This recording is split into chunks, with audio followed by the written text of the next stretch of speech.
All right, before we get started, I just want to acknowledge there is a lot going on in the world right now, particularly in Minneapolis.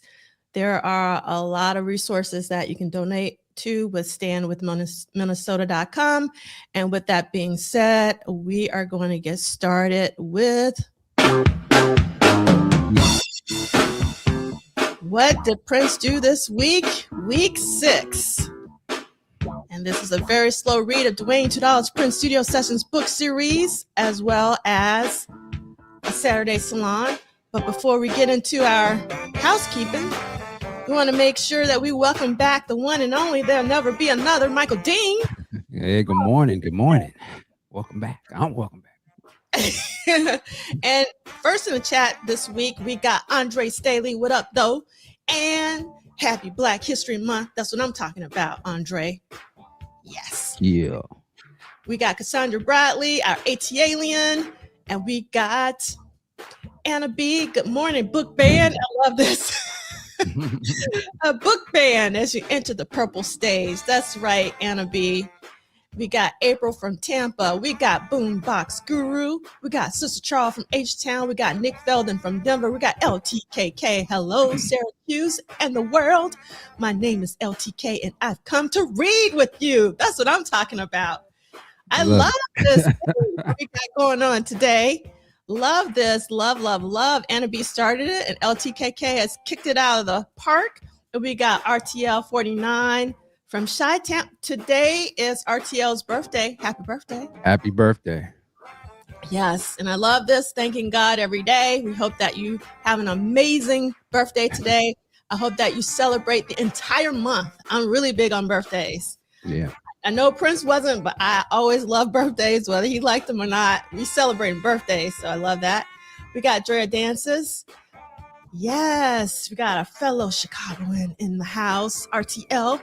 Got Drea Dances. We got EA 8133 from San Francisco.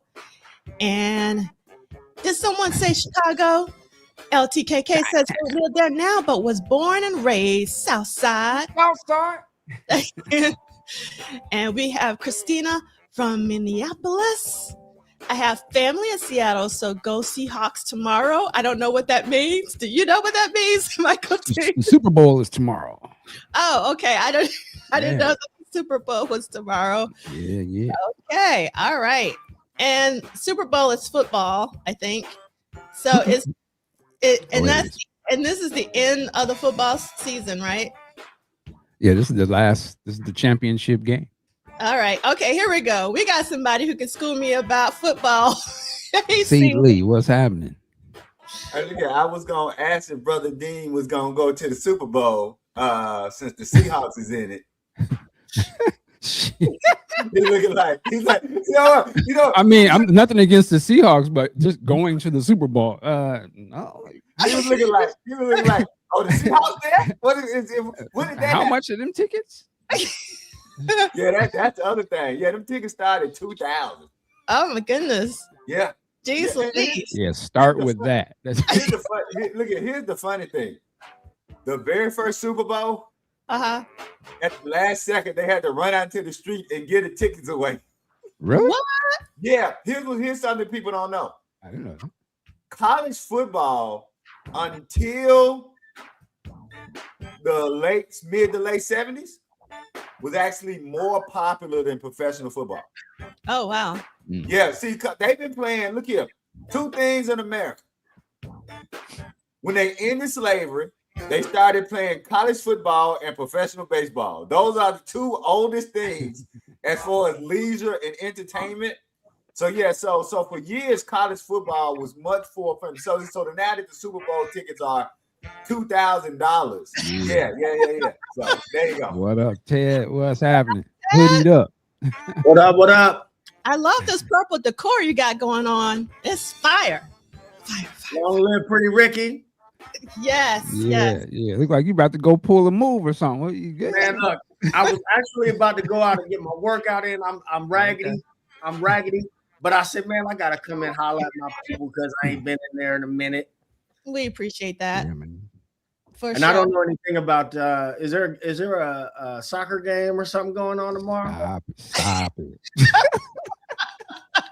Stop it. I don't even follow sports, but I do know the Super Well, Bowl. I didn't know it was the Super Bowl until just now. I didn't know. I know Super Bowl, Seahawks, and it was a bad bunny. That's what I've been hearing. Y'all know the last time I paid attention to a Super Bowl, it was a Prince concert, and they happened to be playing football at the time. Oh, I dig it. Yeah. What year was that again? Like 07? 07, yeah. Man, wow. I remember where I was in life when that happened. But I got married. I got married that year. Congratulations. Here's what people forget. We talk about the 07 Super Bowl, but a few years before that, Prince previewed a new version of Willing and Able during the halftime of a Super Bowl. Oh, yeah. So around so it had to be 91. Like, so Prince, I remember Prince. That was the Super Bowl when they did that? Yep, it was during the Super Bowl halftime. They previewed Willing and Able. So yeah. So wow. and also it's funny because being in an art space and being a Prince space, I realized that not everybody are sports fanatics. And like I was literally from 6th grade to 12th grade, I was an athlete. I actually earned a D1 scholarship to play baseball in college. But it's funny when I'm in an art space, and Brother Ted, this will be funny to you. Because so the drummer you and I both know, right? My boy Derek, his writing partner, a guitar player, fabulous guitar player, great guitar player. He was also a running back in high school. And what he learned and what I learned as artists was that he would be in the studio, but he would be talking to other musicians and other artists like the way athletes talk to each other. Like, come on, dog, get that shit together. Come on, baby, get that shit. He said, are you crying? It's like he realized that as athletes, we couldn't talk to artists. Only a few artists could talk to each other the way athletes talk to people. And I bring that up and say, bringing it back to now, one of my favorite quotes by Jerome Benton is, Jerome said the way Prince ran his camp didn't bother him because he was an athlete. And if you were an athlete, you understood how Prince ran his camp. So I just wanted to tie all that together when I think about that. Anyway, so I set up. That's enough salon, as our time people said. No, it's not enough salon. So actually, because Ted is here, I've been dying to watch your video talking about the D'Angelo tribute, and I haven't had an opportunity to do it yet. So I want to know, what was your takeaway from the D'Angelo / Roberta Flack only 11 minutes tribute?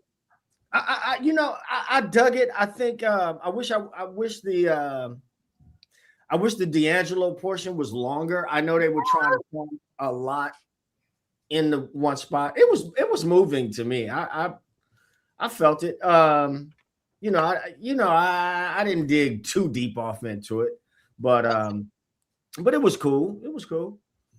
All right. So like for me, I mean, just like, and I was just like, that's it. I was like, yeah. I mean, I think they could have doubled the time because it wasn't just D'Angelo, it was also Roberta Flack, right? And, obviously I'm biased against Bilal. I thought Bilal was amazing.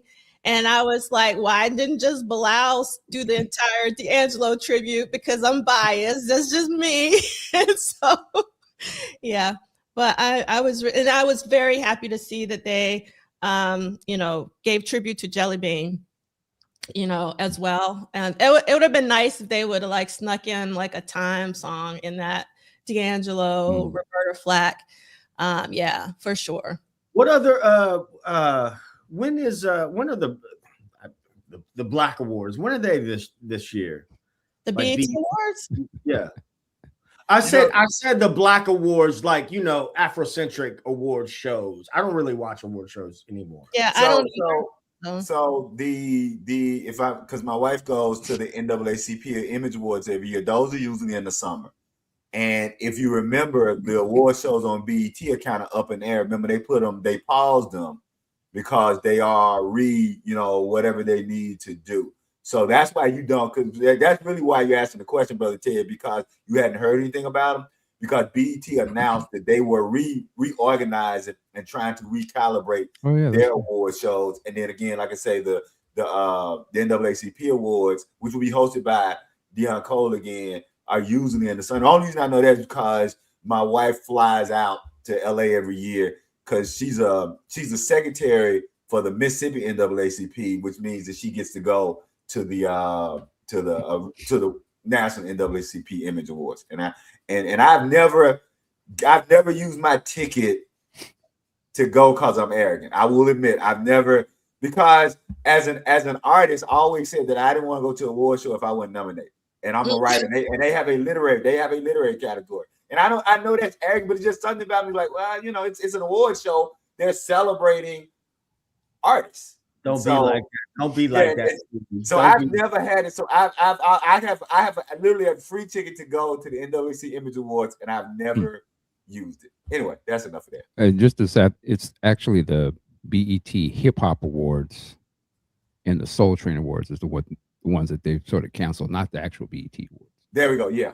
There we go. Very good. Yeah, the music awards. There we go. Yeah. Huh. Interesting. Yeah, just the hip hop one and the Soul Train one. Yeah. Wow. Okay. Yeah, thank you, Cool. Yeah. So the NAACP awards are not aired live. They'll tape. So yeah, so they tape them earlier and then they show the tape version. Thank you for that, Cool Music. All right. So it was Heavenly Gains who said that the tribute initially was only scheduled for 45 minutes. Lauren fought for longer and it being more inclusive, which I give nothing but love and thanks to Lauryn Hill, because like 4 to 5 minutes. Oh my goodness. I appreciate Lauryn Hill being there, showing up all the time. Wow. Let's be honest. I know. My baby's on the wall. They don't know what they're doing, baby. I was like, oh my God, she's there. And I thought that, to be honest, like she was kind of like the MC of that whole tribute. And I thought she did a great job. You know what I'm a little concerned about, not concerned, but music is so not what it used to be. Black music is not what it used to be. It was really moving that we had lost so many great, that we're losing so many great artists. I mean, think about it. All of us on this screen have shared the same earth, time, and airspace with the greats: D'Angelo, Prince, Marvin, Michael. All, you know, I know some people don't love Mike, but you know what I'm saying. D'Angelo, did you say you weren't a big Mike person? Yeah, I don't dislike Michael Jackson. It's just that I didn't listen to him. I mean, I only listened to Prince. I mean, you had to pick a side. Like when I was in high school, that's a whole nother conversation. No, Michael, you think I'm being funny, but no, I'm just saying the situation is funny. I'm not saying. Yeah, I mean, so like, you know, what's crazy is I watched the Princeton Revolution live show.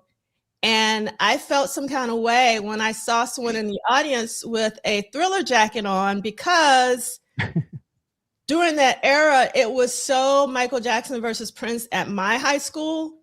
And it was just like literal fights about Michael Jackson versus Prince. Wow. There were cliques. It was like super real. And no one could be on both sides. You had to like pick a side. Banging on. Yes. Hanging on Thriller. Hey. Yeah, we were. It's real. I'm serious, Michael. And I know it sounds silly. It's not silly. We were more probably. It must sound so. It was more of a Jesse Johnson versus Prince for the cats. I was, you know, who you can be. Yeah, I hear what you're saying. I know what you mean. See, Audra went to. So I went to 2 high schools. My first 2 years, I was at Walker High, where Audra was, and then I went to Southwest DeKalb, where Ricky was, and both of those, I really wish Ricky was here right now. I always wish Ricky was here, but right now in particular, because he would go like, yeah, D'Angelo, that's right, because it's right. And you just don't, because, you know, that was so long ago. And like Ted just said, music was everything. You know, music was serious business. You know, like I still revolve my life around music, but our lives were revolved around music, not this social media stuff and all of this. So it was like, serious business. So yeah. And I would say, to the social media point, you didn't see artists as readily. So that's really what made award shows also, like we forget. I think those of us forget that Black Beat, Rock and Soul, Right On, Ebony Jet, Rolling Stone, a little bit later Vibe, those of us who read Musician. What's up, Brother McCullen? And thank you for what you posted, brother. That was excellent. What you posted was excellent. But so they were special because those were the only times you were going to get them. That's right. Gloves versus lace. I like that. There you go. That is hilarious. Both of them glossy as hell. So I mean, you were not going. Think about it. The award show sometimes was the first time you were going to get to see Prince's new look. Right. I remember. I remember right after. One of the things I remember is right after Sign of the Times, when Prince was up for an award and he's at the Grammys, but Prince showed up in his Love Sexy look, and my cousin literally called me like, "What the fuck Prince did to his head?" He literally called me. My cousin was mad at the Love Sexy look. So I think that social media and a lot of other things have made award show not as special. So that those things have been devalued in a way that movie award shows haven't, because there's still a bit of space between actors, although actors on social media too. But now most people in music, their whole livelihood is social media. Like, they don't need a record company, right? So most people in music now, they're in your face every day. So actually seeing them on an award show, it's just not a special moment anymore. I'll shut up.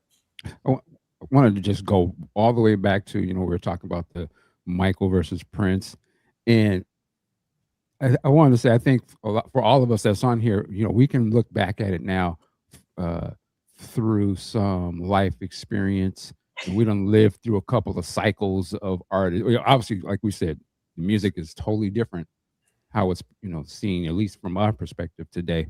But I think one thing I want my younger folks to just notice the patterns. The same way she was talking about Michael versus Prince, and you see it online still. You see, we lived through Biggie and Tupac. Mm-hmm. We are living, for this generation, it would be the Drake and Kendrick situation. But I do wanted to say that I think we should look at the fact, in my opinion, this all just sort of stems from there can only be one sort of mentality that just subconsciously just seeps through. Unfortunately, our artists, and in music, we're talking about music in particular, just look at the pattern of that and why you think it's like that. Because, I wish that there wasn't the Michael versus Prince situation back then. Because you imagine, now we look back on it and we see how great that was, how it moved the world. You could only imagine the power them two brothers would have had on a somewhat seen united front. You know what I'm saying? Like, the way the artists are today, they stand next to each other and they do. You can only imagine that them two brothers, they was the new generation of music and just the new sort of face of Black culture to a lot of people. They accepted Michael Jackson, whereas they might not accept it in the same way of Rick James. Rick James speaks on this between him and Prince, right? And sort of how society views them, skin tones and all that kind of stuff. So I just say all that to say, we don't want to waste and miss our art. Like, it's a shame that Biggie and Tupac are not here. Right? That was a sad ass moment when that happened. I was so into both. I was just depressed. And I would hate, and we've seen many other artists, unfortunately, leave through foolishness, which we never saw that back in the day. The artists were the superheroes of our cult. We treated them like heroes. They came, and when they came into town, everybody, gravitated to them. Not everybody didn't attack them. So, I just think we got to realize there's the other side of when we sort of pit our own situations against each other. And I think we're at the end of it now, where it's like the artists are being attacked in real life and on social media. And I don't know if we win with that. And I just think for us as the older statesmen, we should, I'm just trying to send in the message to the youth, like, yo, you know what? We've seen this play. You know, it was a little more innocent back when we was, because it was for fun, but we've allowed it to sort of spiral out of control. And, you know, it's something different now. So that's all I'm going to say. No, I agree. And for people to understand that somebody who doesn't like the artist you like is not an attack on your person. Right. I think we love artists so much that if somebody say they don't like that artist or they don't like that rock with that artist, they feel like, oh, you don't rock with me, which it's not, we don't know you, right? Because I'll see, that's why it's like one of the things I don't read the comments anymore, because I'll see people in whatever debates. And I think, what was it? I'll be honest, I've never watched an episode of it, but what's it called? What is it? Champ Drink Champs. Oh, Drink Champs. Champs. So, and I guess they do the little question thing. So they put up a compilation of their Prince versus MJ, right? And I was just looking at some of the people. Like, I wasn't really, you know, concerned about who was choosing who. I was just looking at the people. But I made the mistake of looked in the comments. And when I saw these people in the comments going off on each other, like, hey, these people are not attacking your person. Right. And so I think that we have to understand that we all know that art is subjective, but just because, again, it's and I think, so I'm glad you said that, Brother Dean, that we have to say to young people, hey, somebody not rocking with the artist or the music you rock with, it's not them having an indictment on the kind of human being you are. And to reverse it, how you see yourself should not be so wrapped up in an artist that you love that you feel personally assaulted or insulted when somebody doesn't like your artist. That's it. I'll shut up. And I just want to add, it's real quick, I'm going to make it real short. It's interesting, and I love that. It gets harder and harder because we've sort of injected one way or the other. Everything is in the music. So if that artist says this one political sort of stance, and that is against this other person's, you know, it just creates this atmosphere of just, and I kind of hate to see it. We see this in the Prince community, right? Like, it goes beyond the music. Like, it, you know, the temperature is so high that, you know, people going at each other for just the littlest things. And I think sometimes we forget that it's okay if the music has a different stance on something that you do. To me, that's the allure of it. Like, I wasn't always into some of the things I heard in rap, but it allowed me to see things from a different perspective, at least.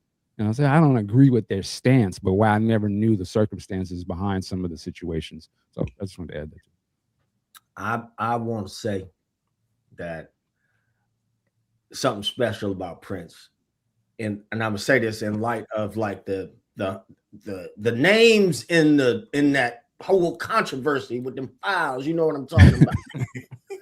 You know the names. I'm like, not you. I'm like, come on. And I'm like, every time I think about Prince, I'm like, man, my guy did work and he got off this rock unscathed. You can't say nothing about that. And we're talking about his royal badness, the weird dude, all that. You know what I'm saying? And at the end, his whole arc, all you really find out about him is all the good he did without wanting recognition or whatever. So that's a special thing, man, to me. And I believe it is for y'all as well. I'll shut up. It is. So one of the things I want to say is this is Black History Month, but in my personal opinion, every month is Black History Month. And I think what I try to do when we were having this conversation about Michael Jackson versus Prince in high school, which were mid 80s, I'm saying it not to be provocative, but to have it a record that is what was going on, at least at my high school. I don't know what was going on in other high schools. I think it's really important that we don't erase history. So I am here, speaking to history to make sure that you understand. Now, like Ted said something that is really critical that we often forget. Prince was the weird dude. Right. If you liked Prince, you were weird. You were kind of ostracized. So when we're talking about this Michael Jackson versus Prince in high school in the 80s, I'm not talking about now, it took something to be a Prince fan. Right. Like, Right. I would walk through the high school, all my Prince buttons on my jacket, and I didn't care because I knew that Prince didn't care. Like, that's what Prince gave me. He gave me that confidence to walk in what I liked, who I wanted to be. And I just want everybody to know, like, when I said it was serious business, it was serious business. I am not making light of this. But what happens is, because that was so long ago, 40 plus years ago, we forget. Right.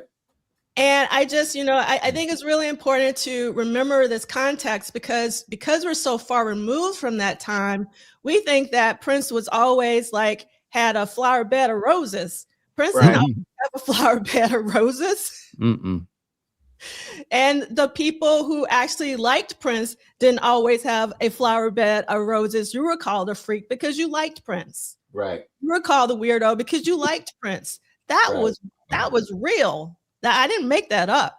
Right. So I just trying to provide context, particularly for our young listeners who may not have that context. And again, it probably sounds really silly right now, but it was not silly in 84. 83, 45, 87, 88.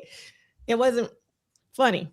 I went to an all black high school, small black high school, wore heels, you know what I mean? Ticked my mama off for the amount of eyeliner I took from her. Wait, I'm sorry. You said you wore heels to school? Oh yeah. Damn. Oh yeah. All black high school. And I'm talking about I went to school with some killers, you know what I mean?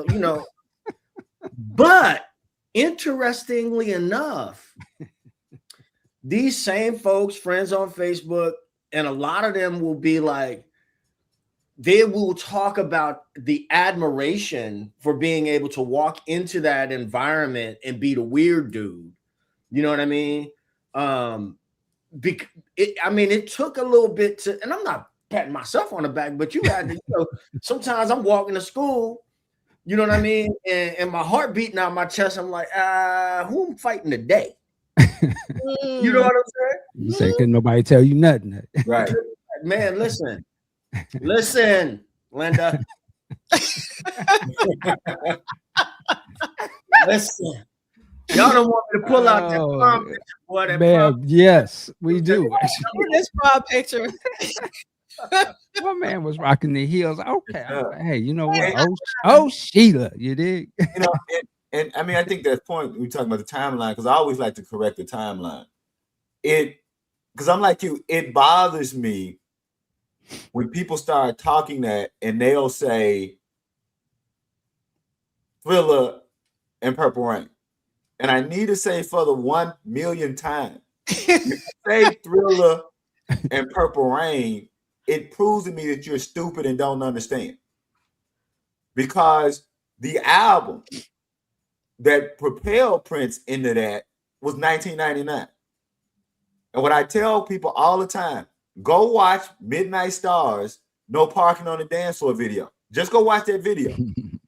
Because, and I'm not going to get into the whole soliloquy why that's important with Midnight Star planting their flag. We want to be the new funk band. We want to replace Cameo. We want to be the 80s best funk band. And we're looking at Prince and Michael Jackson.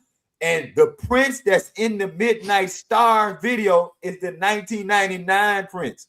It was the 1999 Prince that was kicking in the effing door. It was the 1999 Prince who was the rude boy. It was the 1999 Prince where everybody was saying, yeah, Mike is the super pop star. Mike is this. But this purple motherfucker over here, this motherfucker with controversy and dirty, I mean, that's to D'Angelo's point. It was like Mike was the accepted mainstream. He was little Mikey Jackson from the Jackson 5 to the Jacksons, and then now Thriller. You're right. You had to put it in that context. That's right. He's doing the little red Corvette dance in that. So 1999 Prince was the hood Prince, right? it's difficult for people to understand that Rick James and Prince were the Tupac and Biggie of their day. There's, and I've been trying to find it. There's a clip online where Beyonce talks about her aunt was going to a Prince concert, and Beyonce and her sister started crying because they thought her aunt was going to get turned out by Prince. That's the kind of reputation that Prince had. That Beyonce said, we started crying because we didn't want her to go to the Prince show because she was going to get turned out. That's who Prince was. And it's a little Whitecross stuff about letting people really understand. And I think it's because when you then understand that, Lord, you really do understand how amazing the success of Purple Rain. And I end on this. It was either Rock and Soul or Black Beat. A journalist wrote, all Purple Rain is the pervert Prince trying to clean up his perverted act to be popular. If you understand that, that's how hood and street and alternative Prince was. And I think that needs to be, you're right, that needs to be kept in the record to understand just who Prince was courageously as an artist. I'll shut up. All right. So I know our timekeeper has given us time, but I got to say one more thing. One more thing. Positive. Okay. So, things are a little stressful right now. And, like last year when Sign of the Times Live in IMAX fell out of the sky, I was like, yes, this is amazing. This is the fuel to my fire to keep me going.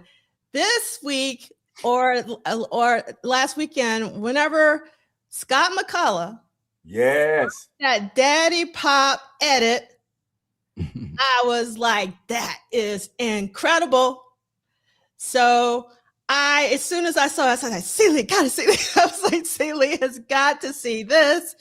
So if you haven't seen Scott McCullough's edit of Daddy Pop, as that lady told me when I first went to go see Avon Ailey, you have not lived until you've seen that edit of Daddy Pop, because it is amazing. So I really, really, really loved it. Yes, indeed, McCullough. You man, you look here. He had me going back to my Arsenio Hall. If the MPT is like, he had me doing that all day, baby.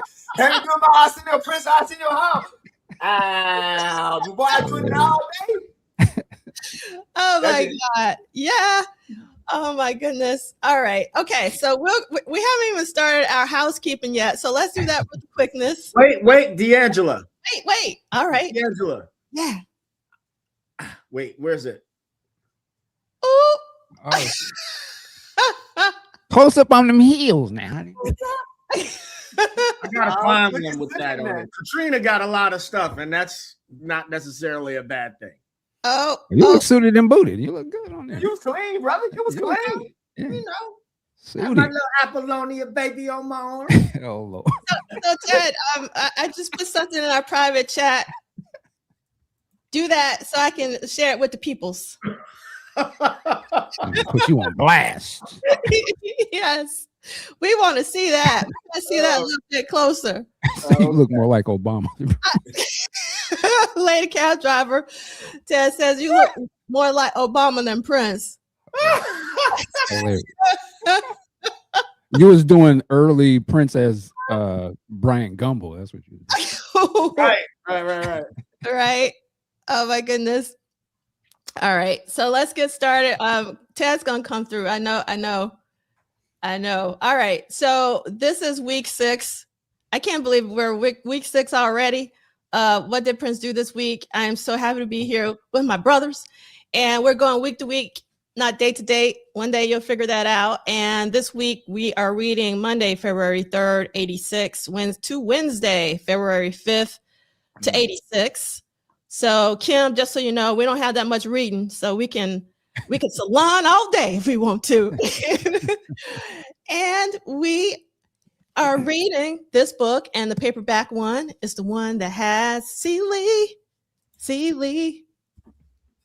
reading the comments. Yep, everybody. Okay. Everybody knows. What's the page again? See, just like high school. Well, it's about the date. So the date is February 3rd is the one we're going to start on. And I think you're volunteering because you're already going to be lined up. Is that what I'm saying? Like, I ain't got my glasses on. I ain't got no readers. You got to get the magnifying glass. I haven't seen I ain't there yet. You got to get there. Sooner the better. This is written for young people. Okay. Ain't it cold when you start to age out of a book? You could read it before, but now a few years later, like, God, I can't read it. Like I said, everybody's a gangster until you ask them to read a paragraph out loud. Where we at? So we're like February 3rd. We start with the Eric Leeds or what? Yeah. You gonna get it started? I'm gonna rock this thing for you. Yeah, let's just go ahead and do it because Kim was like, let's get this reading started. Okay, here we go, Kim. Me and Bliston flew to Minneapolis from Atlanta on I'm struggling. February 2nd. Went to the warehouse that night to set up our gear, and the next day, rehearsal started. That was with the new expanded Revolution with Bliston, myself, Miko Weaver, Jerome, Wally Safford, and Greg Brooks. Whoa, when you turn the page, it's like, whoa. I'm not gonna make you read all this, but read until you get tired. I'm already tired. It's like, can I stop at beginning? At the beginning of January, a memo was distributed to the band members to announce that rehearsals for the new Revolution with an expanded lineup were slated to begin at the Washington Avenue warehouse in, how do you pronounce that? Adina? Yeah, Adina. You got it. Because of the breakup of the family, Prince added Jerome Benton, Miko Weaver, and Eric Leeds to the Revolution. Susanna Melvoin was not officially part of the band, although she would sing during several of the shows that year. He'd also include his bodyguards, Wally Safford and Greg Brooks, both of whom were part of the Baby I'm a Star finale during the Purple Rain tour as dancers, and Matt Bliston, aka Atlanta Bliss, on trumpet. Trumpet is not an easy instrument, explained Bliss. And to play the instrument in front of Prince 14 hours a day, that was definitely a challenge. Prince kicked me in the ass and I enjoyed it. Not everyone was happy with the tour planned as a bigger funk review type show with an expanded band, and likely that it was being referred to as the New Revolution, as tour manager Alan Lees recalled, and I'm tapping out right there. That's way too small. Okay, I'll do it. I think. Okay. All right. Hold on. Let me do this real quickly. Okay. I think there was. Add, you call them by the guys, but I call them my friends. All right, go ahead, keep reading. It took me a second. It took me a second too, but that's brilliant, Celie. Love that. Okay, I think there were some members of the original, and this is Alan Lees. I think there were some members of the original Revolution who felt that the unit hadn't said everything it wanted to say and saw it as, we're the group that made it, and everybody else is an invader of our turf kind of thing. Not really with malice, not with bitterness, not with resentment of the people, because quite frankly, most of the new members were welcomed with open arms once it became apparent with Prince's vision. Because, I mean, let's face it, Jerome and Eric, I mean, they were already friendly with these guys. They were already friendships, so it wasn't of a personal nature. It was just that for a couple of these kids, all of a sudden, their whole dream existence had been reinvented behind their backs, so to speak. I do think it's really important, and I also often forget that everybody is really young right now. Like, we're talking about young, like, you know, what? Wendy was probably still like 19, 20, if.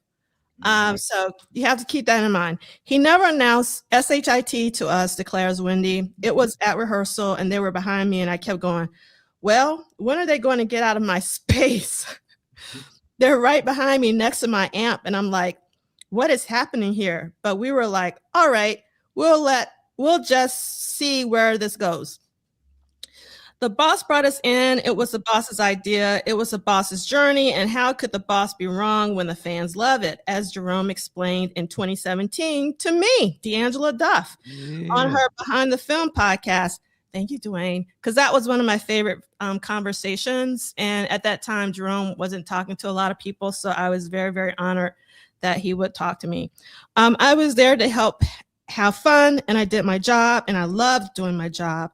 It didn't matter what anybody else thought. I was working with my friend, or let's say my boss, my mentor, my friend. Alan expanded on Prince's reasoning for the bigger show. His music was growing, and the irony is that Lisa had so much to do with him opening up to new music. But so did Eric, and so did Sheila in their own ways. They brought him to things that he hadn't heard before. His palette had grown so tremendously that 5 pieces weren't going to handle it. And here comes Eric, and he says, get a trumpet player so we can do parts. And now it becomes the Counter Revolution. Which is my name for the band. Keep going. Yes, a lot of people's name, actually, because if you were to see what I had put in the slide deck, I said Counter Revolution versus New Revolution. And so I'm going to skip this next paragraph, but for a short period, Prince was looking at how he could creatively double the size of the revolution. Susan Rogers remembers, this was a time when he was experimenting with the structure of the band. He wanted Sheila in there in some capacity. Of course, he wasn't ready to lose Bobby Z, but he was trying to figure out how he could incorporate Sheila and her band into his own band. Prince's mother is a twin, and he kind of had this twin concept going on. He was looking for a manner of getting Susanna in the band, who is Wendy's twin, and having Miko Weaver be in the band to have sort of 2 of everything. Atlanta Bliss was around. Now he had 2 horn players, and he was trying to figure out how he could have a whole band made of twins. And he was thinking of dressing Lisa and Matt Fink alike. You know, he was thinking of this whole twin concept. They rehearsed it a few times, but it didn't work out. Rehearsals were slated to officially begin at noon, but it was understood that everyone arrived earlier, so they weren't docked. The January memo was clear about that and listed that a $250 late fine will be enforced and that there were no exceptions. We were always at rehearsals, remember Lisa. We just went every day at 10 o'clock in the morning, and it was usually from then until 7 p.m. as a schedule, and we usually played late into the night, ordering hamburgers or whatever. It was like a normal job. We'd get set up in the morning, and Prince would come in a little later than us, and you never knew what kind of mood he would be in. We wait as he walked up the mic, and either he'd say something like, being normal, okay, let's start at the top of the show, or he'd say, and this was the most annoying thing, when he'd say, big up. It was like, oh, he's in a bad mood. As he did with his concerts, practically all his rehearsals were videotaped. As he did with his concerts, practically all his rehearsals were videotaped. This is a really important line, not for posterity, but for something more immediate. Recall Bobby Z. Documenting what we did was commonplace, and he used it as a tool to improve. We would watch videos as part of our rehearsals, and it caused a dramatic improvement. When you see yourself look stupid, you fix yourself a lot better. All he had to do was show it to you. Prince had given the band a sheet with approximately 24 songs to learn, including Whole Lot of Shaking Going On, which was written by Dave Curley Williams and James Fay Roy Hall, but made popular by Jerry Lee Lewis, and 2 songs by Joni Mitchell, A Case of You and Blue Motel Room, which was one of the several songs rehearsed but never performed on the tour. And this list was daunting to some of the band members, including Eric Leeds. And this is Leeds. I remember that the original set list that we got for what would have been the Parade tour, which never really was a tour, it was just a bunch of running gigs. It must have been about 25 or 30 songs, including a lot of older stuff and some things that we never even really got around to doing. And for some of those older songs, like I Want to Be Your Lover and Soft and Wet and some of those things, that was the first time that I ever listened to those songs, and probably the last time I ever listened to them. That is such an Eric line. I was going to read that. Yes. We love you, Eric. We love you, Eric. We love you. So honest. Let me read this one more time, slow, so you get it. That was the first time that I ever listened to those songs, and probably the last time I ever listened to them. On any given day for the first couple of weeks, we'd be working on maybe just a handful of songs every day. And then finally, until we got a show together, that we could start to work on it. It it was coming in and then running the show down once or twice a day or something. We might run the show down and then we just jam for the rest of the day. It's a lot in this this one day. So you missed. I think Kim had the best comment to sum it up, and it also means that Kim was watching BET back in the day. Kim put so if you can find what Kim put, it was the perfect passage. Let me see. I know Kim watched BET. There it is. Go to hell. Left the gate open. Oh my God! Remind me where that is from. Is that Arsenio or something? No, that's a BET used to run. Remember how they used to sell albums? Do you remember when BET used to sell? Oh, you mean the commercials? Yeah, commercials. So okay, yeah. That is from actual A.C.L. Franklin sermon. So they used to sell the double album gospel. I'm coming up. Yeah, coming up, Jesus. Side of the mountain. Who in the hell left the gate open? Oh, extra for $9.99. Whoever ordered those, actually, that's what I was wondering. So yeah. Oh my goodness. The other one with my man from No, my brother. You got to get your own. You got to get your own. Yeah, that's classic. I remember that one. Greer. Yes, for sure. Character name. All right. So how did we all feel about the new or counter revolution? So let me start by saying, and I know this is gonna ruffle some feathers, because remember, I don't have a favorite Prince musician. I don't have a favorite Prince band, because for me, Prince's true genius was the way he always found the right musicians to articulate the sound that was in his head. So because Prince always found the right musicians to articulate the sound, yeah, you're right, Brother Blade. That damn snake in that video, in that commercial scared the hell out of me. Yeah, I was scared. I thought the snake actually came with the alarm system. Let's move on. So I was scared as hell of that snake. But so Prince was always a solo artist to me. See, when if you there before Purple Rain, Prince was a solo artist. So every time the band changed, it wasn't an affront to how I saw Prince. It was just a new way in which Prince was expressing himself. So when I saw the counter revolution, other than saying it's a lot of motherfuckers up there, like that's really all I said was, hey, a lot of motherfuckers up there. Let's go on. So, but I think that, and I don't mean to speak for anybody, and I'll shut up on this. I think for people who kind of got in Purple Rain after,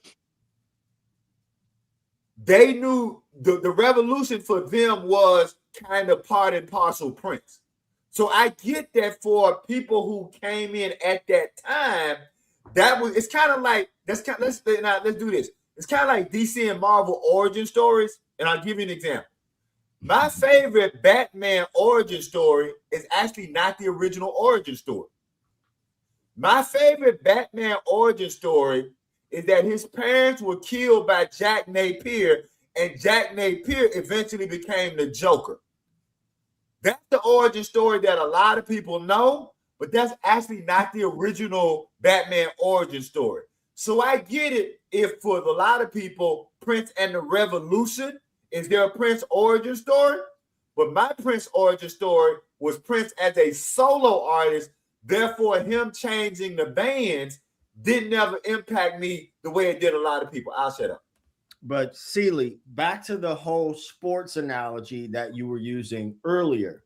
Now, famously, I ticked everybody off in the Prince's sphere by saying that this Prince not knowing music theory is a myth. It's a myth. It's a myth. Right. It's absolutely untrue. Where do we hear? I'm coming back to that. Where do we hear a more sophisticated, more refined Prince with the introduction of horns? You get these horn arrangements. If I said, yeah, you know what? Wendy and Lisa were probably in the revolution, the early days of the revolution, were the literate musicians. let's do this. But Prince knows I'm going to put this person in this position to do this person to do this.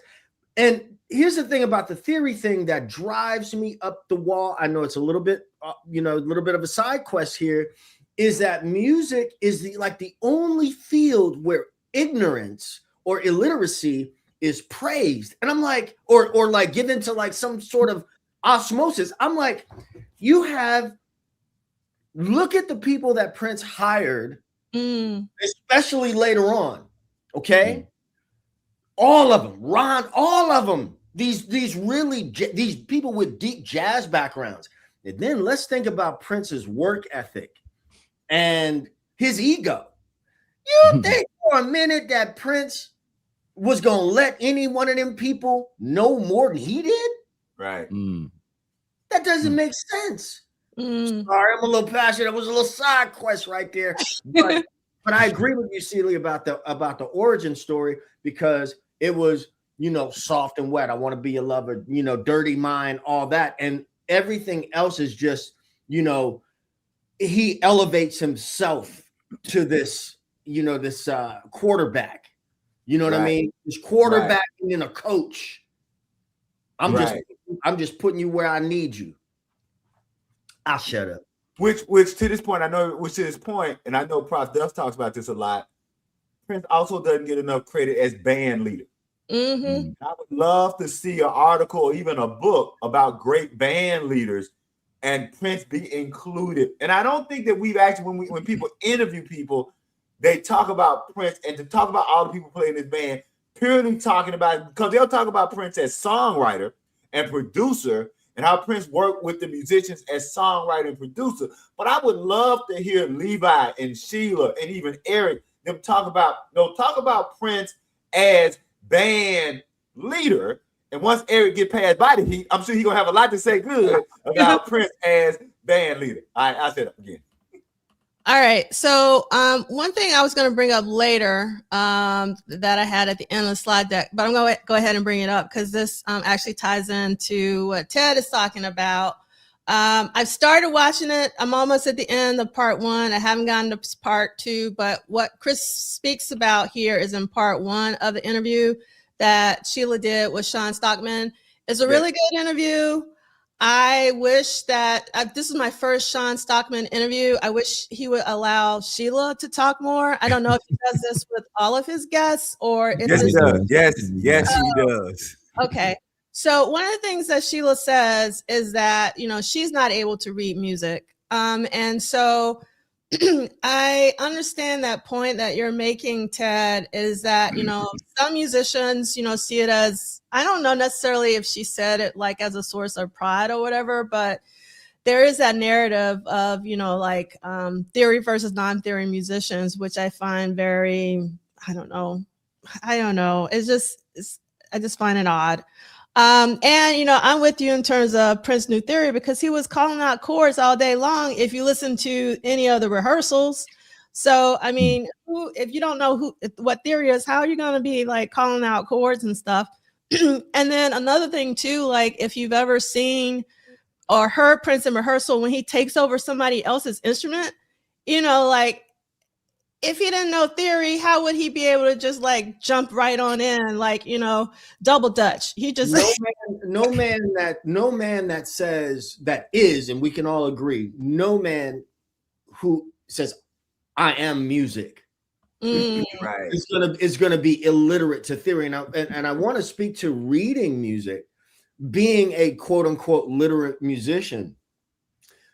We all know more language theory than we think, right? But we're not necessarily English teachers, but we know that periods go at the end of sentences and where question marks go and all of those things.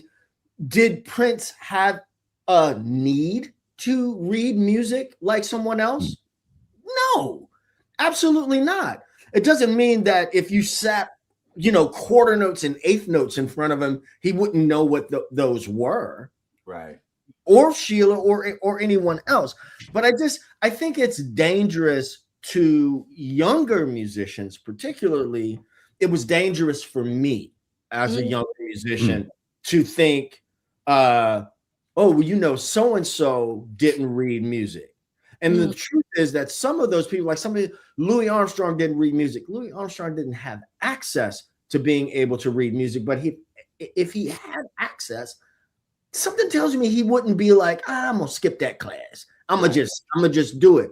And becoming a literate musician, albeit late in life, opened up so many more opportunities, so many more doors, because when all things were equal, when we need a guy to play bass or do whatever, okay, both of you guys can play. Only one of you is like dangerously good looking. I'm kidding. We need somebody, we need somebody to be able to read. I'll shut up. I'm passionate about that though. So I can tell, and it's important to be. Go ahead, Celie. So I'll say, and maybe Brother Ted, you'll jump back in on this. Actually happened 2 weeks ago, and I'm telling this more as a balance. So my grandson, 9th grade, he plays in the trumpet. He plays trumpet, plays in the high school marching band. So they're coming to Black History Month, so they wanted somebody to play Lift Every Voice and Sing. He had never played Lift Every Voice and Sing. So we go to the church. It's 3 musicians. It's a piano player he's about the same age as my grandson, but he's been playing the piano since 3 years old, right? The choir director who's a drummer, and then my grandson. My grandson had never played Lift Every Voice and Sing, so he had the notes on his phone. And so he's having the phone, he's looking down at the phone, and he's struggling. And even I'm kind of like, damn, he plays in a band, right? So he's struggling. And after about what seemed like 5 of the longest damn minutes of my life, the music director, who's the drummer, got up, took my grandson's phone from him, and said, Joshua, now remember we're in church, he said, play the freaking song. And so my grandson then took a deep breath, closed his eyes, and played the song. And so I asked the guy, I said, what was, because I was worried that my grandson, he said, no. He said, your grandson could read the notes. That's what your grandson was trying to do, read the notes. He said, the problem is that the piano player was playing it at a different time and at a different note than what your grandson had in front of him. And I needed your grandson to just feel the damn song and play it. As long as your grandson was looking at those notes, he was never going to be able to play the song because the other musician was playing it at a different time and at a different note than he was playing it. And so that's speaking to the point where, yes, reading music is important, but also just being able to let your natural instincts take over. And I think that's what the music director was trying to get my grandson to do, to a point that if you know theory and if you know all these things, but you don't trust your natural inclinations, then you'll never become the musician or any kind of artist that you want to be. And I want to know if I'm doing that right, Ted. So there's balance, right? There's definitely balance. And you've heard of stories of like guys who have been incarcerated for a long time who were illiterate when they went in and they started reading and then they wanted to read everything, right? The world opens up, but it's a balance. A quick example. There's a singer that I play with here in New Orleans from time to time, and she's always reading the lyrics to Outstanding and Sweet Thing. And I say, sis, listen, you sing them songs 2-3 times a week. And besides, at this point, those are a part of the Black American Songbook. You're supposed to just know them. You understand what I'm saying? But if I have to onboard new material, being able to read certainly helps. When I need to express an idea, any idea, to another person, I ain't got all day to express that idea. So I need to have the language. I need to be able to speak the language for them. I need them to be able to understand that language as well, so that we can get from point A to point B with efficiency. You know what I mean? And I like what Chris Starfish. I like your point, because you may not know, like, I'm a poet and a short story writer, and I've done some literary criticism. You're right that it is sad although I'm more of a print person. She's right. I'm guessing what Chris is right that often writers who are more engaged in spoken word get put on a lower level than poets who are more interested in print, in publishing. And so, although I am someone who my whole goal was to publish and not necessarily be a performer, I do try to speak to the fact that in academic spaces, because spoken word was so more valued in the African American space, that people who were engaged in spoken word never got respected, never got uplifted. And it took poets like Patricia Smith and Clint Smith, who are not related, by the way, but poets like Patricia Smith and Clint Smith, who won awards as spoken word slam people, to then cross over and win major literary awards to show that, hey, I can be a spoken word artist and also cross over into the literary world and dominate that space too. I'll share it. Thank you, Chris. I'm sorry. Can I just give one more point to your grandson example? There's a keyboard player I was playing. We were playing with a 3-night-a-week Bourbon Street thing, and we were playing "I Will Survive" with a sister that had come in to sit in, and "I Will Survive" is a standard. It's working man's music, right? And she was trying to take some creative license with the tune. But this is all piano in the beginning. So we're relying on the keyboard player, and he's not able to follow her. And I look, and he's got his eyes buried in a chart on his phone. And I didn't reach that stage where I'll just be like, hey, bro. I've earned that, I think. Yeah. Hey. Clean it up.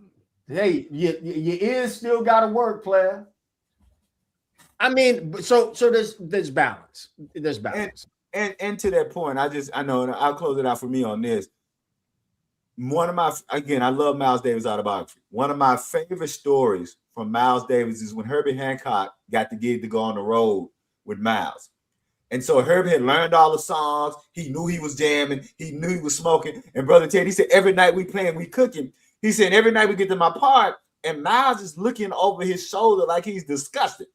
But I don't know what's going on because I'm playing everything. I'm doing it. We grooving and people saying, but every night Miles is looking at me like he wants to choke me. And finally, after the 5th or 6th night, Miles, excuse me, but Miles, Herbie said, Miles to him like, Herbie, what the fuck you doing? And Miles is like shocked. Miles like, I'm playing the songs, Miles. And Miles said, not the same fucking way every fucking night, man. So, like, the fact that Miles didn't even want to hear his own these are Miles' compositions, right? The fact that he didn't even want to hear the songs that he wrote the same way every night. That was just always hilarious to me, but it spoke about injecting creativity into a form. Go ahead.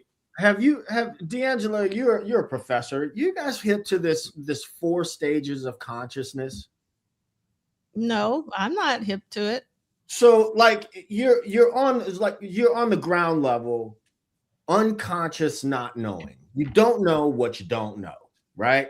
Yeah. Then you get to the next level, and then there's an unconscious not knowing. You're made aware of everything, all of your shortcomings, and this is, where you have to kind of embrace the suck. I don't care if it's music or anything else, right?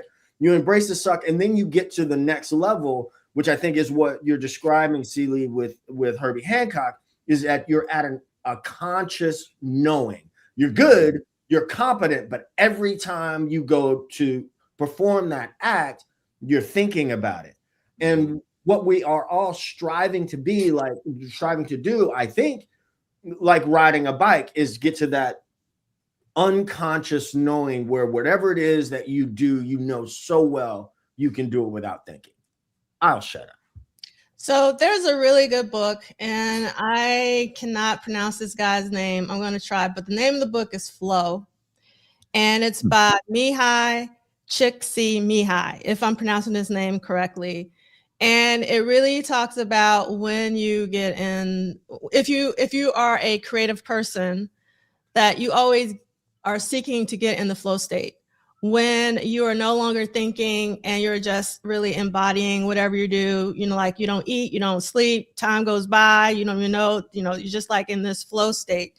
So that's how I think about it. And I'm always trying to get my students to, because I'm teaching seniors right now, and I'm actually going to talk about this on Monday. It's so important as a creative person to get an uninterrupted flow state. So in order to get into an uninterrupted flow state, you can't have no phones doing notifications. You can't have these ding, ding, ding things. And it's really hard, to get my students to understand that when they're so used to being distracted. And it's all about like microdosing, like these dopamine hits of, like I watched my cousin look at TikTok. It was literally like, and I was like, that's stressing me out. And then she was like, this is she literally said, this is calming to me. I was like, what? And she was like, yeah. I was like, okay, different people. Yeah. You guys ever see the movie 28 Days Later? Yes, this is one of my favorites. The best zombie movie. Oh, that's why I've never seen it. There we go. Okay, I was like, 28 days. You said zombie. There you go. Here's the thing. Now, first off, I evaluate everyone I know by where they might be on the zombie apocalypse team. Are you going to be an asset or a liability? You know what I mean? But the beginning of that movie is this monkey or chimp, this primate tied to a chair watching all this stuff, right? And these animal if we haven't seen the movie, listen, that's how the zombie apocalypse starts, by the monkey being infected with rage. And sometimes I'm like, yo, I just deleted Facebook and Instagram off my phone this morning. I'm just like, I can't do it. I can't do it. But anyway, I swear I'm going to shut up now. No. I really appreciate what you're saying. First of all, for those of you who are into your actors, Cillian Murphy is in 28 Days Later. If you don't know who Cillian Murphy is, maybe you've seen Peaky Blinders. And if you know like Tommy for Peaky Blinders, then you know who Cillian Murphy is. That was his breakout, wasn't it? Yeah, it was his breakout role, for sure. For sure. Okay, so guess what? We still haven't heard from Ted or Michael about their thoughts of the counter-revolution. That's right.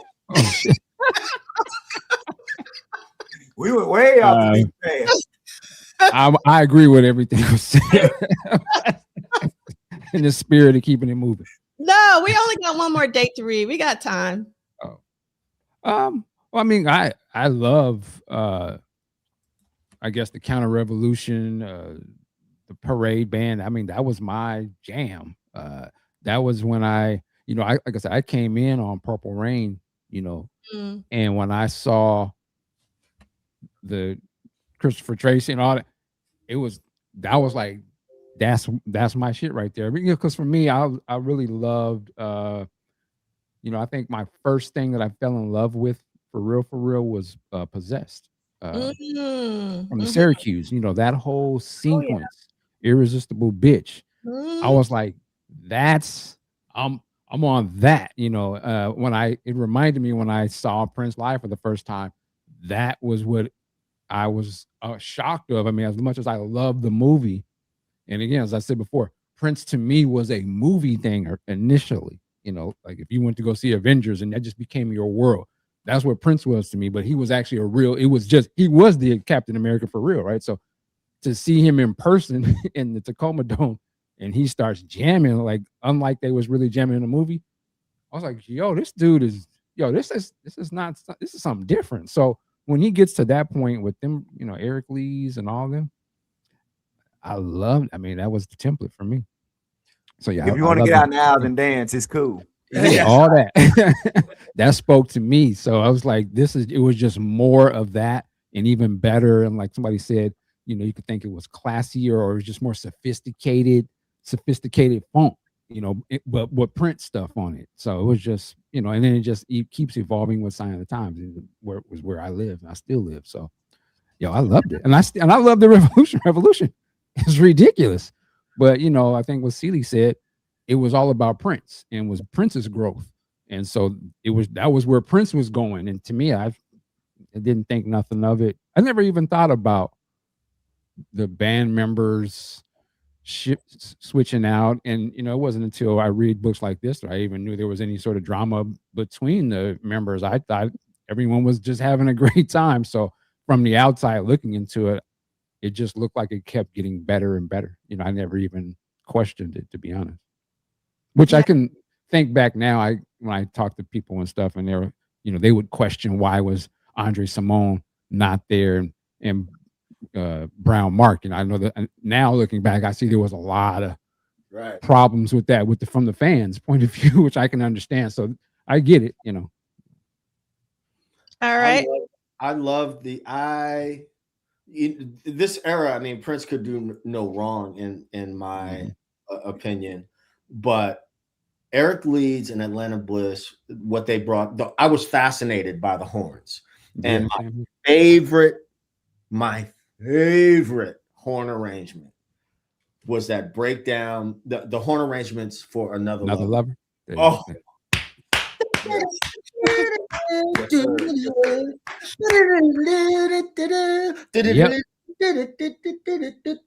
Oh, loved it. Yep. Loved it. So, Michael Dean, we have to talk. The other night I did a live stream and I was taking Songmaster Pro, and it started off with Another Lover. I'm just kind of playing Another Lover, and I'd gotten the stems from that recording. And then of course my live got demonetized, but I'm going down the rabbit hole, and I stopped focusing on the bass and started tripping off his backing vocal arrangements. Mm-hmm. I mean, in that song, we were brothers and sisters. I mean, just the way that his lead is playing against the counterpoint with his lead and the backing vocals, all that. But I would really love to get with you offline to talk to you about how you are able to manage your streams without the ire of the copyright gods. Oh, no different than what you're doing. Okay. Yeah. I mean, I try to do it, you know, sparingly, just so I don't, you know, get my whole channel demonetized. But I mean, I was like, I'm going to do this one song. And then I was on there for 2 hours, just pulling out songs. I'm like, I'm listening to it. I'm like, oh my God, this is amazing. So, yeah, but I love the Counter Revolution. So right. I think Brother Andre got something, right. Okay. So I'm glad you said that, put that in the chat, Brother Andre. From what I have seen, and I'm sure everybody in the chat and on the screen have seen this, I think that the moment it became real, and Wendy talked about this, Wendy basically after the Japan show goes to Lisa and says, I think that was a wrap. And so, and I think that somebody maybe a couple of years ago, somebody posted that final Japan show. Mm-hmm. And that's one of my favorite bootlegs. I actually got it came out, remember it came out as a double CD, that final, what's it called? September, I think was the bootleg, right? The September bootleg of that. And so Wendy basically says, so to Brother Andre's point, Wendy says to Lisa at the end of that show, I think that's it, that's a wrap.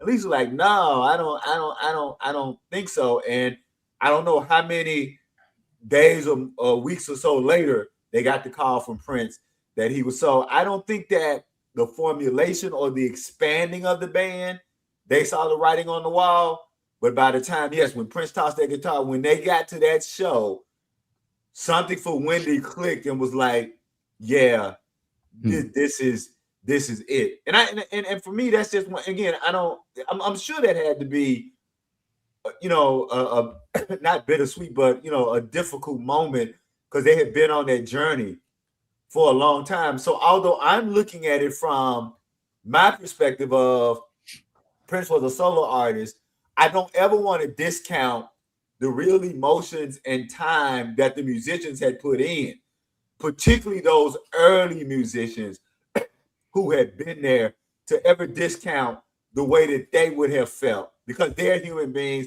and they're invested and they have relationships and they have love for each other. And we all understand that love manifests in different ways and friendships manifest in different ways as well. But to Brother Andre's point, the night that Prince slammed down that guitar and that last Japan show was the moment Wendy realized, like, yeah, this is the end of the road. I'll shut up. I just want to say hello to Andrew. It's great to see you here. All right. So who wants to read the next and final date for this week? It's super short, not Ted. Dean picked his book up first. I was going to say, Michael Dean, read it. Oh, damn. So Wednesday, February 5th. It's short. Okay. Kiss, backed by Love or Money, was released as the leadoff single from Parade, but there was opposition from Warner Brothers. He gave it to them and they hated it, recalls David Z. They said, "We can't put this out. There's no bass. Sounds like a demo." I just can't believe somebody would say that to Prince at this point. It's crazy to me, but I guess Prince must have had enough power to say, "You're not getting another song. That's the one you're going to get." Despite the pushback, Kiss reached #1, his first since Let's Go Crazy, where it stayed for 2 weeks, as well as the top position on the Hot R&B Singles Chart, known then as the Hot Black Singles Chart, remaining there for 4 weeks. You could really see the resistance of the corporate power of a major record label to something that was so different from what they were expecting, according to David Z. The record was up against the paranoia of radio and the power of corporate record labels. That time, the record and the artist won. Note, Eric Leeds' work was a vital part of the family album, but Love or Money, which was the proper, or Love or Money, was the first release by Prince to feature him. Oh, that's interesting. All right. So my question to all of you on the stage, as well as all of you in the chat. So if you could have like a chat storm right now, I would love to see it. I want to know, when it comes to Kiss single, are you team Kiss or do you immediately flip the record over for the B-side, Love or Money? What say you, Michael Dean? Back in the day. Initially, I guess I was Kiss. I mean, that's what made me buy it. And the 12-inch, I mean, this is the long version. So I guess I would say Kiss. I mean, I love Love or Money, though. What about you, C. Lee? So in real time, first time I heard, I'm gonna really date myself, ourselves. First time I heard Kiss was coming from a brother who had a 1986 Nissan Pulsar with souped-up bass in the trunk. Yeah. And that goddamn Kiss came out of that 1986 Nissan Pulsar with that souped-up bass in the trunk. I remember it was night. It was dark. He was cruising down the street. We were all standing out on the corner. And I heard that shit. I heard Kiss come out that goddamn Nissan Pulsar. And the first thought I thought was, remember I told you there are moments when Prince turns me into George Jefferson, right? Can't nobody tell me shit. Like there's just time. Prince just, every time I got just different moments that a Prince song would turn me into George Jefferson. So when I heard that, all right, so then I go get the single, then the 12-inch comes out, and I listen to Kiss, I turn over Love or Money. Like they both, there's not a fall off. There's not a fall off. So in real time, Kiss was that shit to me. Love or Money was not a fall off. But I will say this, Kiss is one of those 3 or 4 songs that every time I hear it, it's like the first time I ever heard it. And I don't try to intellectualize it. I don't try to, me writing about Prince's lyrics and all of that. But Kiss, that's one of the songs. Oddly enough, another one is Colonized Mind. But Kiss is a song that the way I felt about it, the very first time I heard it, is the way I feel about it right. I want to pull my goddamn shirt up and show my stomach and dance every time I hear this. That's just, I mean, it's just the baddest. It is just the baddest effing thing that you ever want to hear. So in real time, I was listening to them both equally, but Kiss was just something different. All right, I'll shut up. But the thing is, I know some of you are saying like both or whatever, but what was great about physical media and 12 inches and 7 inches, like you could decide which side you put on. No doubt. You didn't have to, like I said, you didn't have to flip it over. I think that's your point, was that you're looking for the people who didn't ever flip it over. Like it stayed on one side or the other. And I was one of those people that it would go off, I would turn it over and then play the other one. So yeah. But I'm with you on that point that people were making decisions not to flip one of them over. Yeah. And so for me, I was Love and Money all day. I guess I did like the Kiss extended version for the guitar, like the guitar alone. But if it wasn't for the extended version, it would have stayed on Love and Money. And I love this comment from Bodhisattva, who's one of my people, because this is what I used to do. I used to play it on both 45 and 33 1/3 because it was bumping either way. So that's another reason why I always stayed. And I did that also with Scarlett as well. I would play it at 2. Scarlett Pussy. Angela, you are my spirit animal. Yeah. Because that's why vinyl is important. Okay, speaking of vinyl, we'll go. Hold on. Go ahead. Pussycat, where had I to? All right, go ahead. Hey man, somebody put on Kiss so see we can stand up and pull his shirt up. Hilarious. Oh my God, Celie, don't get me started on Scarlett. Oh my God, I could play that for a whole year and I'd be fine, just on repeat. When that song came out, I went crazy. Hey, but B-sides back then were like, I didn't really care about the single because I knew I could hear the single anywhere, but the B-sides were always popping. B-sides were popping. Yes. Scarlet Pussy was one of those when you put it on, you just like, for real, this what the fuck you doing?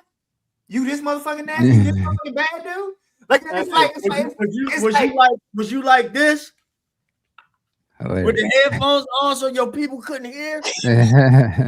Like listening to Richard Pryor. Remember that? Now by then, I was in college. I think by then I was in college, so I kind of like had my own little. Oh, you was grown. Yeah, I had my own little setup, and just remember like staring at the damn stereo, like, oh, this motherfucker really doing this shit. Like that's all I could think when I would hear that. And I think somebody put in about the question about when the video came out that spring. The Kiss video came out that spring before the movie came out, because the movie came out in summer, if I'm not mistaken. So the Kiss video came out that spring. Go ahead.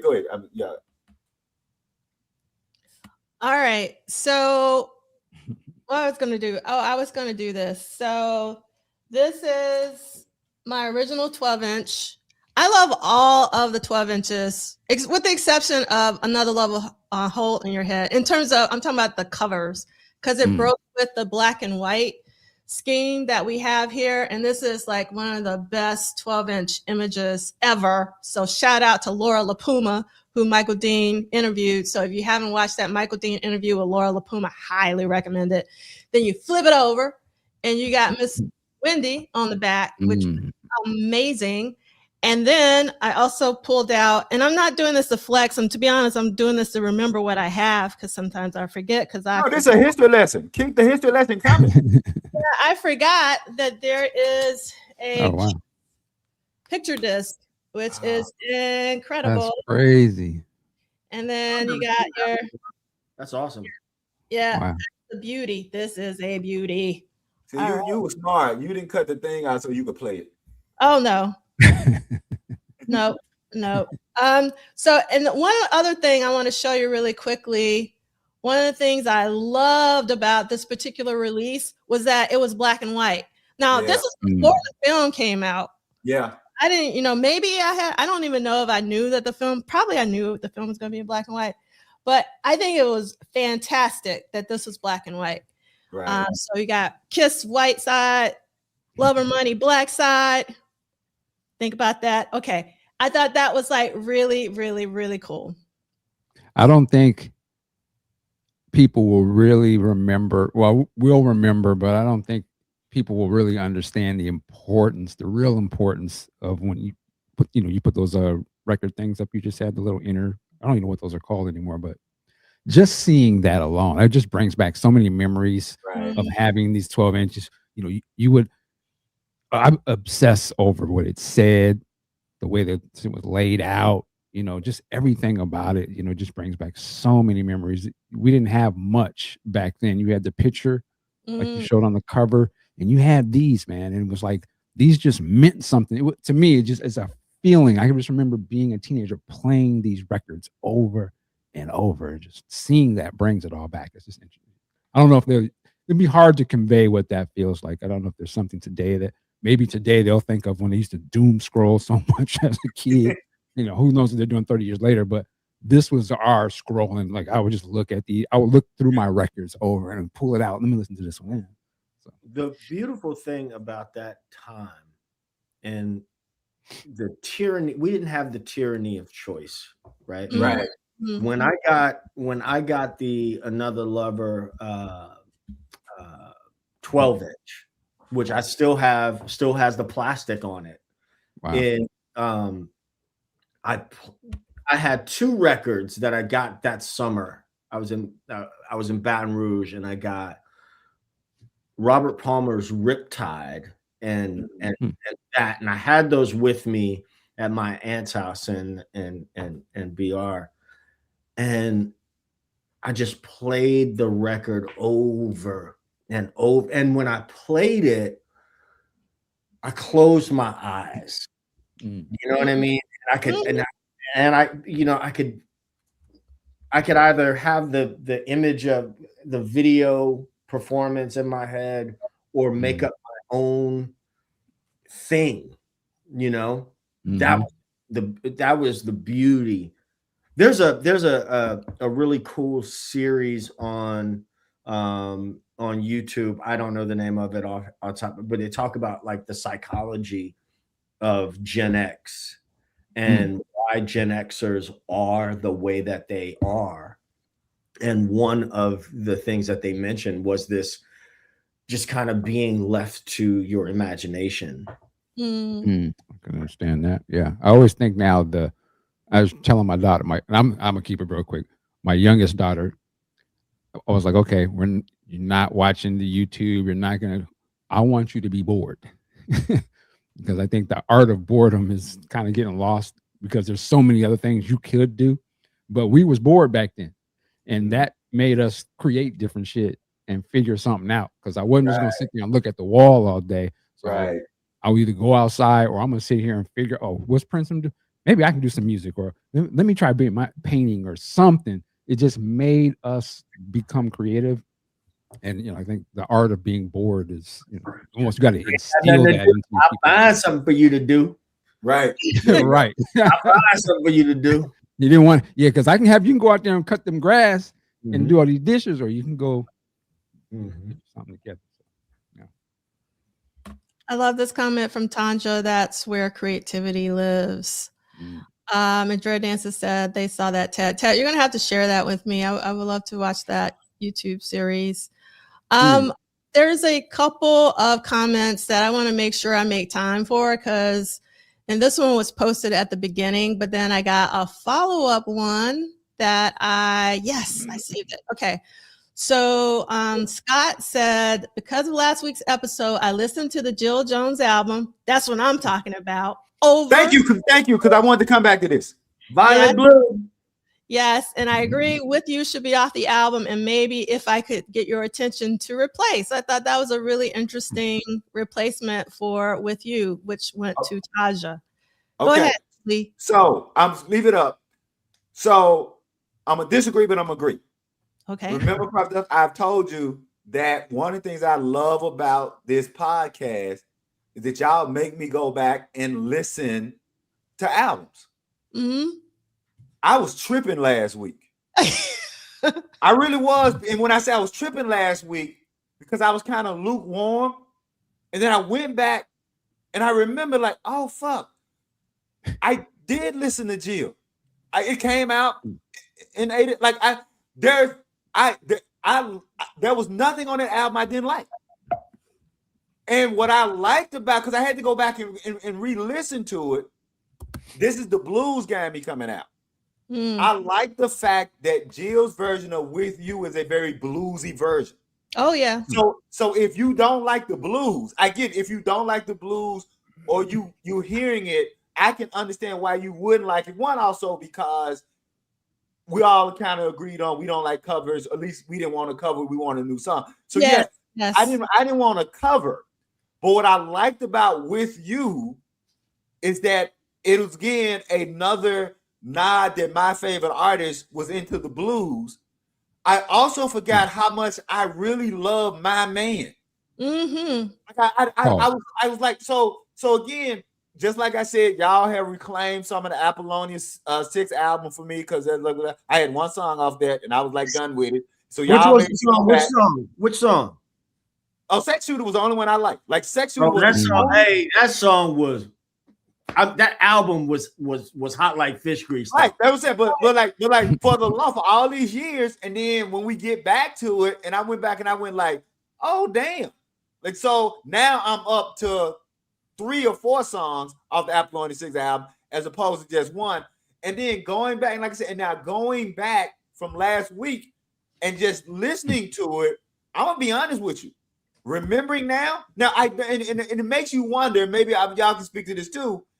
It makes you wonder about albums that you liked, but then years later you remember like, why haven't I listened to this in a long time? And maybe it's time, and maybe it's other thing. But I remember, and this will probably get my card kind of taken, because I remember when Fruit at the Bottom came out, and I used to listen to Jill's record and Fruit at the Bottom kind of back to back. Like they kind of had that same kind of synergy. So for years, I listened to those 2 albums like they were a double album. So I just wanted to say that I was really kind of tripping because, like I said, I went back like probably like Wednesday, and I said, and I went like, and then the memory started coming back. And I go, fuck yeah, I really, and I need to stop cussing. I don't know why I'm cussing so much. You're going off today. But so I want to say to Brother McCullough, you're on your sexy MF era. Yeah, there you go. Thank you, Brother McCullough, for bringing that up, because I had a note, but we got way off into the salon early. But I had put a note that I wanted to go back to last week and talk about just how much I really did in real time love like. There's not one song on that album that I didn't like. All right, I'll shut up. That's what I'm talking about. Okay, so this is the second comment that I gotta highlight because this just really warms my heart, Monica. Speaking of a 12-inch, I purchased all the Jill Jones vinyl D'Angelo shared last week. That's incredible. I'm so happy. And I mean, I'm a ride or die for Jill Jones, and particularly for the Jill Jones album. It is so underrated. And I think it should get more love. That album is incredible. And I'm thankful that I was able to give Jill Jones her flowers at the Triple Threat 40 Symposium. Yes. Meant the world to me. And to see her, so Ted, we got to see her perform Lady Cab Driver with a local musician, Chris Robb. It was wonderful. Fire, fire, fire, fire. So I'm so grateful for Jill. And that album was like immaculate. I know Violet Blue was on the tape. Yeah. It was on the tape. And I used to try to figure out how to let's get that on. Okay. Oh, and I'm glad you mentioned Violet Blue, because it made me think about something else. Because I've been critical of David Z, but I want to give David Z his props too. Because David Z, like you're right, we wouldn't get this Jill Jones album without David Z. But you know what's really brilliant about Jill's album? What David Z, we know how it opens, right? It opens with Jill doing this gospel thing. What's brilliant about that is that riff is taken from the end of Prince's demo. So they took the gospel. So if you listen to Prince's Trip and a Half, right? If you listen to Prince's demo of Trip and a Half, Prince had a gospel riff at the end of it. David Z takes Jill Jones's interpolation of that riff and puts it at the beginning of the song. To me, that was just genius for them to think about opening this, because what they're doing is they're opening the song by saying, hey, this ain't no damn pop cutie pie who can't sing. They're laying down the gauntlet that no, Jill Jones can sing, and we gonna open with this gospel riff. So now that when you get into the funk and you get into the kind of pop layers of it, don't forget that this album opens with a gospel riff. And until us revisiting that last week, I had completely forgotten that that's how that album actually begins. So yeah, so props to David Z, who I have to give props to him, even though I'm still mad what he said about how black people wasn't digging Prince early. But props to David Z, because if you love the Jill Jones album, you have to love David Z's production on that album. All right, that's it. How come we can't find Jill Jones that Violet Blue album streaming anywhere or on any platform? Well, the same for Apollonia 6, the same for I think Vanity 6 as well, right? I don't think Vanity 6 is streaming either. So, that's one thing that I'm not clear on, but maybe I am clear just because of they're not on there.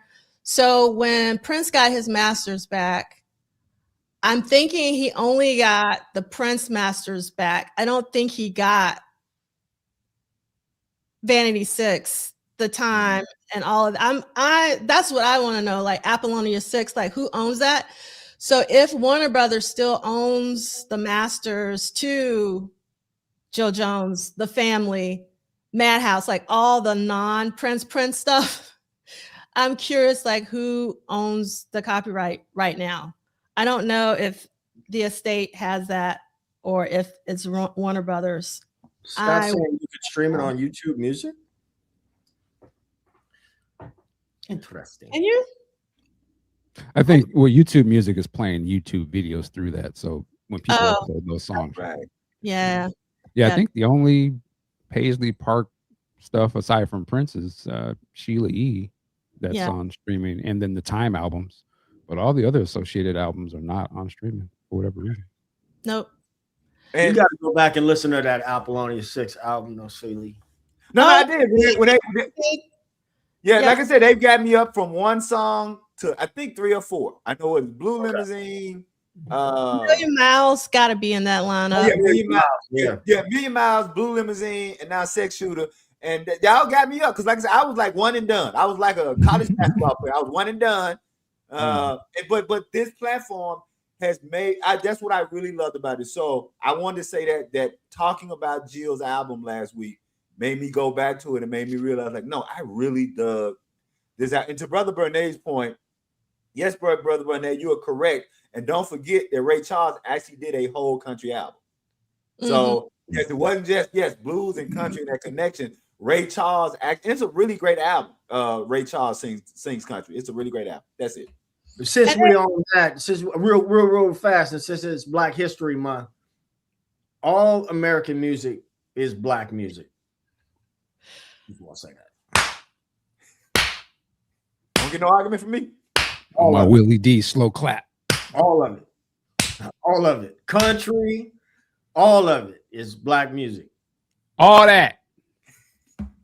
God damn it. So Scott brought up Taja's album. We love all the albums. With for me, I wasn't into 3 o'clock, but that's a good question. Yeah. Yes. So the main ones, yes, yes. There you go, LTKK, all of it. That's right. I don't think I've even heard the 3 o'clock album, nor have I heard A Good Question. It's just You know what? And this is my man, in the same way I put my man. Well, actually, I bought TC's album. Let me stop. I did buy TC's record. Okay, so Brother Dean, let me tell you this. Yeah, I bought TC's album, and it is Salute what it to is. TC. Yeah, it is what it is. But I saw the 3 o'clock video, and when I saw Good Question, and when I saw that video, I was like, yeah, this is not an album I'm gonna get. That was my reaction was like, yep. I was looking at that was the day I knew it was like, damn, I'm not gonna have every Paisley Park release. Right. Well, I would say that it seemed like, and y'all can, did it seem like Good Question was kind of blowing a little bit? Like, I felt like I seen that video a lot of times on TV. Like, they was trying to get that it was trying to get that Milli Vanilli type of vibe. Yep. If I'm not mistaken. But I felt like I was like, why is this working? But I was like, oh, well, okay. But I just couldn't get with it. Remember the Good Question. I remember Good Question, but I can't even remember. I remember how much I didn't enjoy that song, and went, man, this will be the first Prince related release I'm not gonna have. Like, just like I was out, and you know what? Which I feel bad because there may be something on that album that I might have done. Right.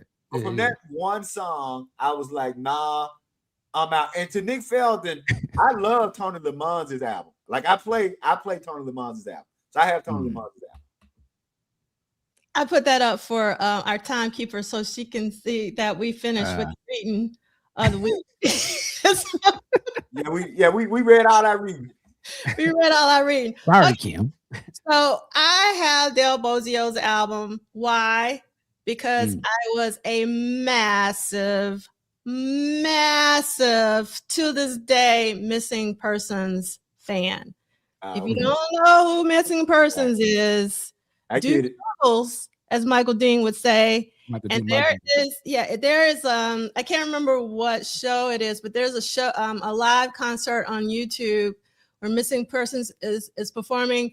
Del Bozio's voice is very distinctive, and I was super excited about her Paisley Park release. Unfortunately, Prince didn't really have nothing to do with him.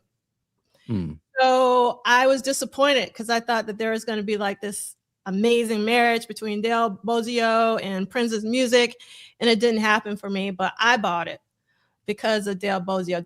Don't sleep on Del Bozio. If you don't like the Paisley Park release, I understand, but go back to Missing Persons and you will find out. What was their like kind of big song? Was there like a one big song Missing Persons? Oh no, Missing Persons had well, I mean, I know they probably had. I'm just saying, is there one that you could say that I might know or something? I don't even know the name of. I think the main lyric is "Do you hear me? Do you care?" It is, and the name of the song is "What a Word's For." And another really big song was "Nobody Walks in L.A." They did this brilliant cover of The Doors, "Hello, I Love You." Were they like on MTV a lot? Oh yeah. So she had blonde hair, and it was always like pink and yellow, different colors. I know it. Yeah, I know it. This is how I'll know if you know who she is. So Terry Bozio played drums. Yeah, Terry Bozio. They were married at one point. So do you remember doing Love Sexy, the Love Sexy poster for Sheila E. when she had on those glass cups over her? Yeah. That was from Del Bozio. Del did that first. Okay. And so Del would do that. So she was very much in the new wave. That Missing Persons is new wave. Like new wave. Was she in movies or something? I don't think. Was there something like it was some white lady and always the chest was always kind of half out. That was kind of all of the white ladies in the 80s. Oh, yeah. It was like a punk. I don't know. I'm asking about the bald-headed black guy. Which one? Okay, there you go. But Michael Dean, just I'll look her. I'll do my Google. Missing Persons. You want to search for Missing Persons? Incredible. There were. I mean, to be honest, I listen to Missing Persons to this day. In fact, like a year ago, I got on a huge Missing Persons kick where I was just listening. I listened to Missing Persons last year for about 6 months straight because that's all I wanted to hear. She wrote a book. She talks about Prince in that book. If you want to read about her and Prince, And actually, the lead singer from Smashing Pumpkins, did an amazing interview with her. I'm really, really bad with names. I don't know. So he has a podcast. So yes, and I think this is from Do You Hear Me? Do You Care? It's like What Are Words For is the name of the song. That's probably the one that's known the most. Okay. All right. So we've already talked about this. What? Wait a minute. Destination Unknown is another really good song by Missing Person. Thank you for that. Kim said she's an advocate for future viewers. That's hilarious. What? I didn't see it. Kim is hilarious. I still don't see it, but I had to go back and look at. Okay, so we already talked about Sheila on Sean Stockman, so definitely check that out because I'm all about Sheila. And remember, we're having our upcoming symposium that I'm getting super, super, super excited about, which will be April 17th through 19th. The 17th will be virtual, all virtual. 18th and 19th will be in person at NYU, but I am announcing, because if you look at the website, because I had said I am not doing a live stream this year, but a couple people twisted my arm and I will live stream the 18th and 19th. I was able to raise the funds to do that. So the 18th and 19th will be live stream for those of you who can't make it. And remember to find out, all of the speakers have been posted. They're subject to change because we're super early right now. And you can find the schedule at a glance at iwonderyou.polissolid.com in the menu, schedule at a glance. And then if you want to pre-register and be kept abreast of announcements, you will go to iwonderyou40.substack.com, which is different from iwonderyou.polissolid, which does not have a 40. And for those of you who are coming, it is so important that you buy your tickets to see Law. He's going to bring it, and that's going to be on Friday, April 17th at the Cutting Room in New York City. And then for those of you who are headed to Minneapolis in June, there's going to be another Prince conference that I don't have anything to do with, but it's done by the International Center for Prince Studies. They do amazing, amazing, amazing work. It's going to be an amazing conference that I really wanted to attend, but I have a conflict with an NYU event, so I won't be there. So Dance On, the Cultural, Sonic, and Symbolic Legacy of Prince, and Academic and Fan Conference, which will be in Minneapolis, June 1st and 2nd. So they are actually seeking presentations. So if you want to put your name in the hat, you can, and you can see I'll turn off the comments really quickly so you can see it. IC4PScontact@gmail.com for International Center for Prince Studies contact, because you know how we love our acronyms. And there's going to be celebration June 3rd to 7th. And then we want to make sure that we keep our Purple family in mind. Again, Troy's cancer, unfortunately, is back. So send them a kind word. Contribute to this GoFundMe if you can. Definitely send them a kind word. The same for Dr. Fungenberry. Send them a kind word when you can. Please help him through his GoFundMe. The same thing with Addie Durrett. She's Purple family as well. Please send the kind word or a GoFundMe. And then Des Dickerson has a GoFundMe. So this is in the accompanying playlist. I saw your comment, Kim, about the accompanying playlist. Thank you so much for giving feedback about that, because sometimes I go, I don't know if anybody's using these accompanying playlists. I have added some more to this list, and we'll add Midnight Stars video to this. So one of the things that I'm going to add is I am going to re-upload the interview with Jerome that I did. I'm going to edit it a little bit and see if YouTube will take it. So for those of you who missed that in real time, particularly since the symposium is all about Under the Cherry Moon, and the majority of that conversation is about Under the Cherry Moon. So I thought that would be, that's pretty funny, about Insane Clown 4 Posse for IC4P. Thank you, Myron, for letting me know that, Yeah. And I love this. Tandra's is saying purchase Troy's art. That would be, that's really good. Yes, that's a great idea. Yeah, because his art is amazing. Let me show you real quick. Hold on 1 second. This is a Troy original that I have. It's right by me. Right? Look at that. It is super heavy. So I have to be like very careful that he doesn't fall over.